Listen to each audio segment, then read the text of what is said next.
இது வந்து என்ன ஆகும், பேர்ன் ஆகும். அப்படின்னா வந்து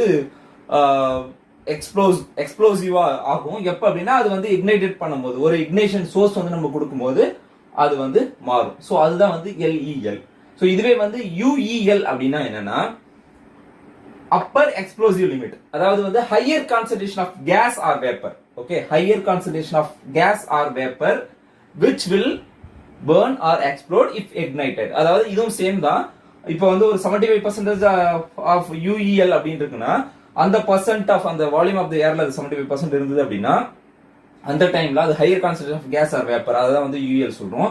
அப்போ வந்து ஒரு இக்னிஷன் சோர்ஸ் கொடுத்தோம் அப்படின்னா அது வந்து பர்ன் ஆகும் இல்ல இக்னைட்டட் ஆகும். ஸோ அதுதான் வந்து யூஇஎல் அப்படின்னு சொல்லி சொல்றோம். ஃபார் எக்ஸாம்பிள் இப்போ H2 கேஸ் இருக்கு. ஓகே, H2 கேஸ் உடைய ஹைட்ரஜன் கேஸ் உடைய எல்இஎல் வந்து 4%, அதோட யூஇஎல் வந்து 75%. Okay, H2